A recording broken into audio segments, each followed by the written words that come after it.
Salut tout le monde et bienvenue à la chaîne. Et aujourd'hui on va faire, donc c'est déjà c'est notre 16e leçon et notre dernière leçon de Linux pour l'instant. Donc aujourd'hui on va continuer la programmation shell. La dernière fois on avait vu quelques cas intéressants, on avait fait l'introduction du if, while et for. Cette fois-ci en principe ça va être la même chose, mais c'est juste qu'on va voir des cas super intéressants qui sont vraiment utiles comme logique si on veut. Parce que c'est vrai que peut-être on les connaît, on sait c'est quoi le for, ce que c'est le if, on sait c'est quoi while, mais en fait, à quoi il nous sert vraiment? Comme il y a des cas que c'est vraiment cool de voir, parce que c'est pas comme si le if te dit qu'est-ce qu'il peut faire comme ça. Il faut vraiment nous-mêmes les imaginer. Donc là, je suis en train de vous donner des cas super intéressants. Donc là, on va déjà rentrer dans notre cours. Et comme vous le voyez, nous n'avons pas de leçon 16. Pourquoi cela? Parce que en fait, dans ma leçon 16, je vais utiliser des fichiers de leçon 15. Et au lieu donc à chaque fois dans les programmes d'écrire d'où amener le fichier à chaque fois, ça va être trop long pour aucune raison. Et donc, ce que je vais faire, c'est juste travailler à l'intérieur de leçon 15. Donc leçon 15. Et là vous allez voir, nous avons plusieurs. J'ai ajouté plusieurs. Ils sont où? Menu.sh, question.sh, recherche uid.sh et supprime.sh. Donc tout d'abord on va commencer par celui qui vraiment je trouve le plus intéressant, le plus utile, que ce soit dans n'importe quel type d'application, de tout ça, c'est un menu. Donc déjà on va entrer donc à l'intérieur, donc le menu, c'est toujours le truc le plus classique. Et c'est, est-ce que c'est, non c'est pas une page, c'est plus qu'une page. Ok.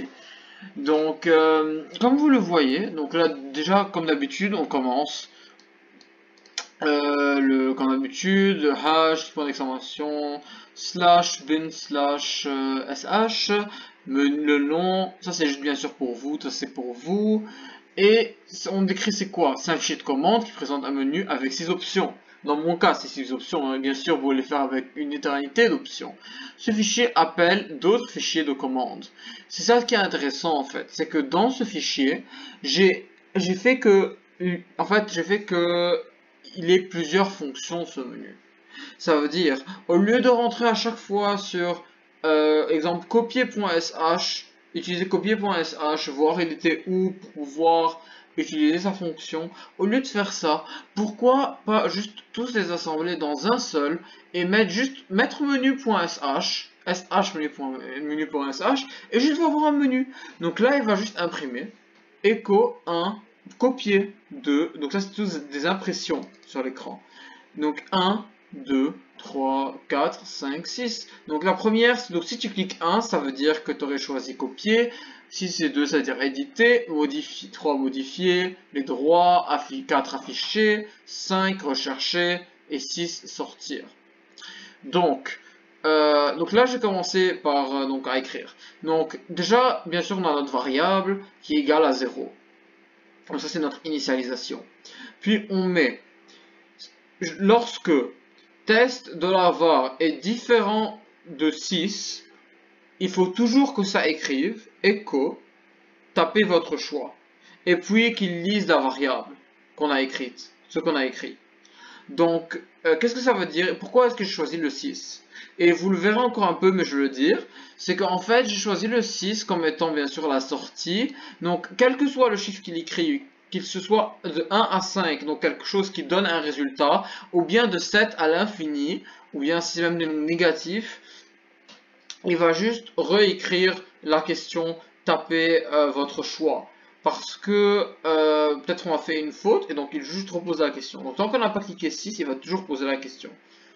Donc là c'est la première. Donc la première c'était copier. Donc on va faire if test $var moins equal 1. C'est-à-dire si notre variable est égale à 1, donc then echo, tapez votre répertoire source. Parce que si je vous rappelle, le but de ça c'était en fait prendre ce qu'il y avait dans le répertoire, dans un répertoire, et le mettre dans le répertoire 2, dans un autre répertoire.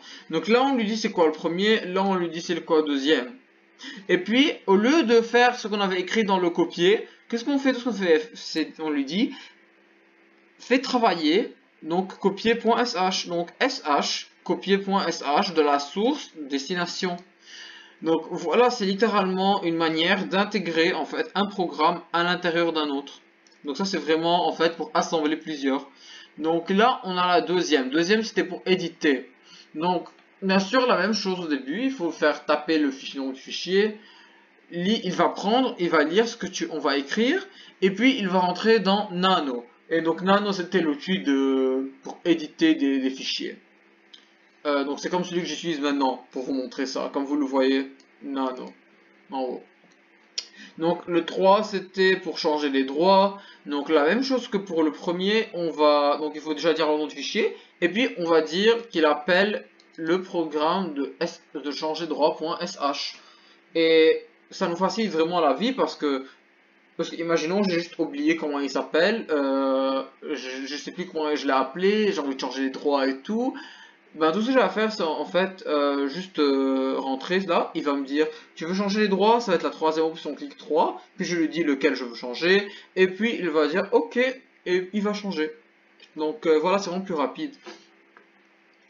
OK, puis on a, sinon, si si notre variable, donc ce qu'on a écrit égale à 4, donc then echo, tapez le nom du fichier bien sûr, parce qu'il faut toujours écrire le nom du fichier, on écrit le nom du fichier, et puis on dit sh afficher.sh du fichier. Pourquoi? Parce que notre quatrième, c'était le but d'afficher, et on avait aussi déjà fait un qui s'appelait afficher, et donc on peut juste utiliser l'affichage.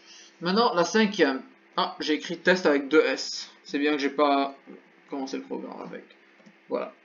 Donc sinon, si test donc de la var moins égale à 5, donc echo taper le mot, parce que c'est bien sûr c'est pas un fichier, ça sera un mot qu'on prend.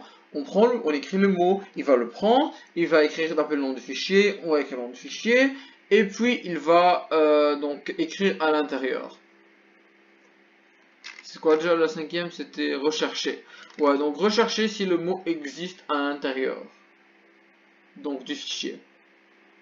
Donc ça c'est vraiment quelque chose de cool parce que aussi si on veut vraiment chercher un mot dans un fichier, donc c'est ça on peut faire aussi. Ça c'est juste un cas super cool aussi. On n'a jamais fait de programme avec ça avant, c'est pour ça que je trouvais que c'était intéressant. Et puis la dernière, on avait dit donc si c'est donc si c'est 6 égal à 6, donc exit. C'est la seule manière pour arrêter le programme, à part si on fait CTRL-C. Mais ça, c'est-à-dire on force le programme à sortir. Ce qui est totalement différent que de faire ça. Ça, c'est différent. Et sinon, écrire choix erroné. Et donc, si c'est choix erroné, puis il va réécrire, donc taper le nom du fichier ou... je ne sais plus qu'est-ce qui était inscrit en haut. Tapez votre choix, pardon. Tapez votre choix. Donc voici super rapidement pour cela. Et bien sûr, il faut toujours fermer le if, parce qu'il y a un seul if au total, donc on met fi, qui est l'opposé de if. Et puis, pour le while, on ferme avec done. Donc voici pour notre premier programme, oui, je veux le modifier. Donc, on va commencer, déjà on va l'appliquer, donc on va faire... donc déjà on va faire sh, menu.sh. On a nos 6 options, imaginons on prend le premier choix. Et on va dire c'est quoi notre source, on va faire source. C'est quoi destination? Destination. Et puis ça a fait son travail. Donc à l'intérieur de source, c'est la même chose que la dernière fois, il y avait le mot yo. On verra tout à la fin, je finirai tout ce que je veux faire et puis on fera. Donc là on va faire 2. Donc le 2 c'était éditer. J'ai envie d'éditer le F1. Donc là on veut éditer F1. Ah pardon. Donc là, c'est écrit à l'intérieur Antoine, je vais faire que ça s'appelle Antoine Yo. Ok, on a édité. Bien sûr, je vous montrerai tout à la fin. Puis maintenant, notre prochain choix, ça va être 3. Je veux modifier le nom, les droits du fichier F2. Ah, c'est pour un répertoire. Ok, c'est vrai. J'avais oublié c'était pourquoi. Donc, on va dire, on va changer les droits de changer. Donc changer. Il a fait. Tapez votre choix. Là, on est au quatrième. Le quatrième, c'était pour afficher. Taper le nom du fichier. Donc là, on va prendre notre nom de fichier et on va faire, on va dire, je ne sais pas lequel. Donc on va prendre F3. Le contenu de fichier de F3, c'est donc session divers. Tapez votre choix. Le 5. Tapez le mot que je cherchais. Antoine. Dans quel fichier? F1. Et il va me dire, oui, il y a bien Antoine. Donc, comme vous l'avez vu à 2 minutes quand j'ai fait le nano. Mais dans tous les cas, vous allez revoir. Je vais juste tout remontrer dans 2 minutes. Puis là, en fait, donc là, on est arrivé au 6. Je vais pas faire le 6 maintenant. Je vais faire 8. Choix erroné, tapez votre choix. 9. Choix erroné, tapez votre choix. Je sais pas c'est quoi ce chiffre. Ce nombre. Choix erroné, tapez votre choix. 6, il a arrêté. Donc voilà, ça c'est notre programme, super cool, super utile en général. Donc là, je vais déjà vous montrer, donc je vais faire ls destination. Et là, vous avez vu qu'il y a IO à l'intérieur. Sinon, pour ls f1, oh non, c'est pas pour faire ls, c'est 4 f1, il y a Antoine IO. Puis, qu'est-ce qu'on avait fait aussi? On avait fait changer les droits de changer. Et on peut voir donc tout ce qui est à l'intérieur de changer, ls de changer. Vous avez vu, ils sont en vert, c'est-à-dire que leurs droits sont clairement changés. Les autres sont en noir, ceux-là sont en vert, ils sont changés les droits. Sinon, pour faire 4 pour... Ah, j'avais déjà changé en fait, je crois. Ah non, sinon vous avez bien vu qu'en fait F1 avait bien Antoine à l'intérieur, parce que j'avais cherché celui-là. Et sinon, est-ce qu'il y a encore quelque chose? Oui, et sinon pour le contenu de F3, donc rapidement, le contenu de F3 c'était session d'hiver, et puis là c'était écrit session d'hiver. Où ça? C'est ici, ouais, session d'hiver. Donc voici pour ce programme, il a pris pas mal beaucoup de temps, mais parce qu'il est long, et je trouve qu'il en valait quand même la peine. Donc là on va revoir qu'est-ce qu'il y avait, parce que j'ai oublié c'est quoi le prochain. Ok, donc le prochain va être question. Donc là on va entrer nano, question.sh. Donc la même chose au début. C'est un fichier de commande qui pose une question à laquelle il faut répondre par oui ou non. Donc, la réponse, ça va être un string. Pourquoi un string? Parce qu'en fait, c'est des mots. C'est pas des chiffres, ça va être des mots cette fois-ci. Donc, il doit comprendre que c'est des lettres qu'il va voir, pas des chiffres. Donc, on va lui dire, donc, question $1. Donc, la question va être écrite, donc c'est le premier truc écrit. Donc ça va être la première question. Donc la question, donc là il y a une fonction pour la question à l'intérieur du programme. Donc while test $réponse différent de oui et différent et test réponse différent. Je crois que je vais faire différent, pas ce point, ce truc là aucun rapport. Différent de non, d'où $question et leave $question. Donc si c'est oui, return 0. Donc ça c'est en fait pour un prochain programme. Ça sert à un autre programme. Voilà. Donc celui-là il n'intervient pas directement. Ça vient pour un prochain. Parce qu'au lieu de mettre toute la réponse, au lieu qu'ils prennent la réponse, je veux juste qu'ils prennent le 0 pour comprendre que c'était un oui. Et puis elif. Donc ça c'est pour le juste, je crois pas que j'avais dit avant, mais ça c'est else if, donc juste pour si vous n'avez pas réalisé ça avant. Donc si test $réponse donc égale à non, donc ça va return 1. Et donc voilà, donc ça c'est fi puis done. Donc là on va exécuter notre programme. Celui-là a été simple, super petit comme ça. Écrire bien sûr. Donc sh question.sh.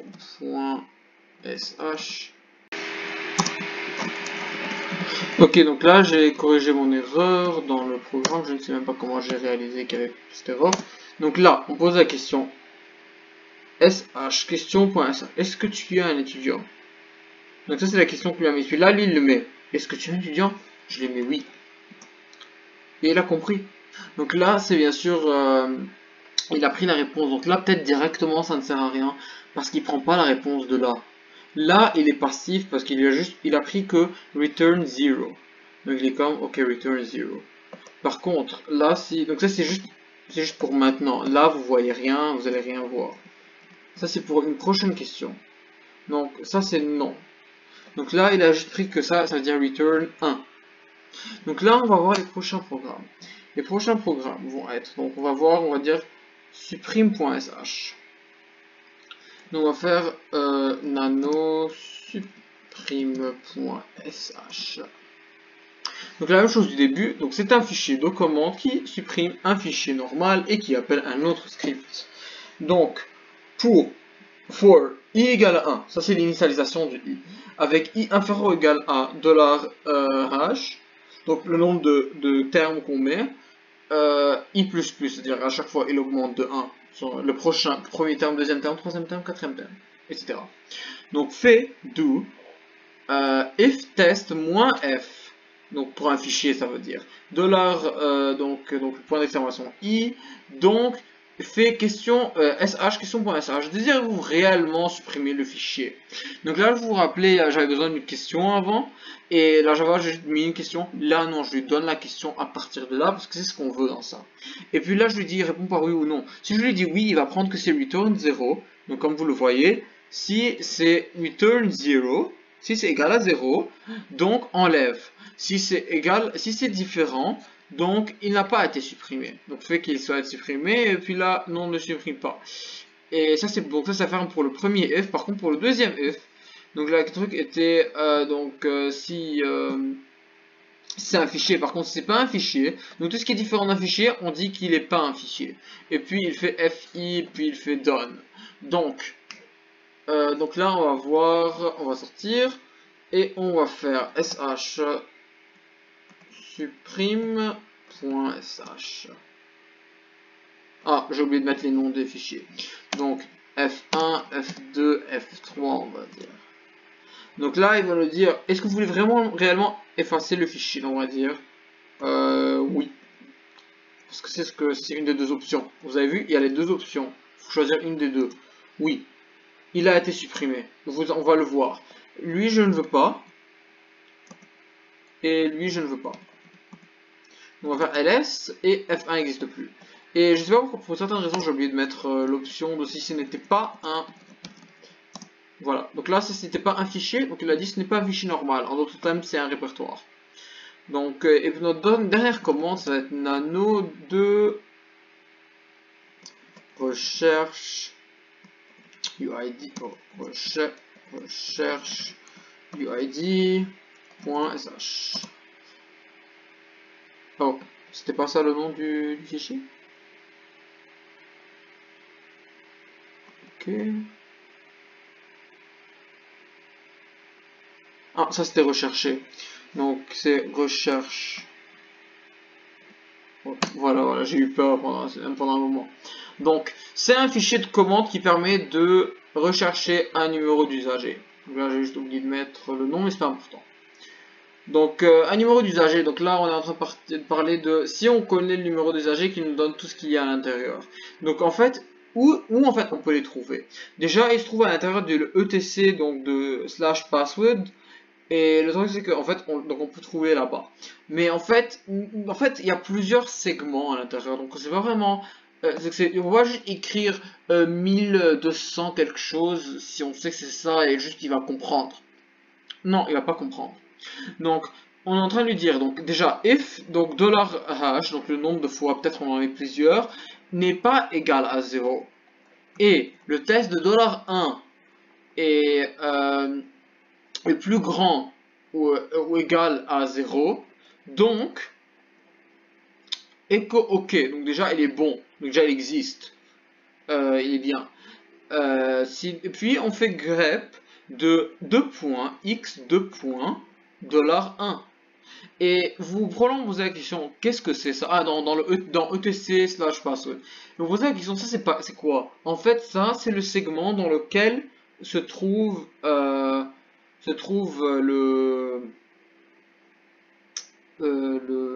numéro qu'on veut.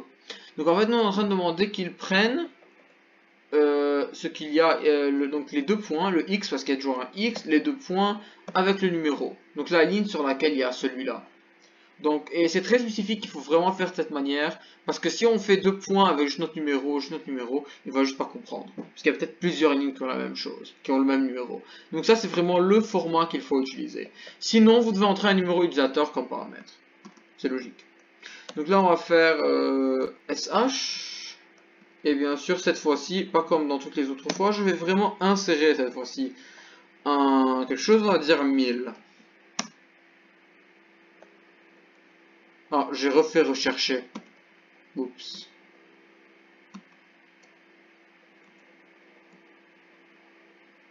Ouais, excusez-moi. Voilà.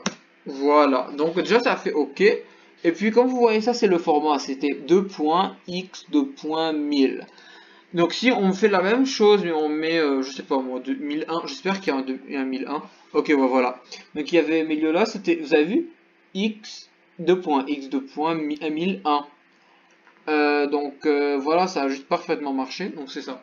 Donc j'espère que vous avez apprécié la vidéo, vous avez apprécié, donnez-moi un like, abonnez-vous à la chaîne, on se verra à la prochaine.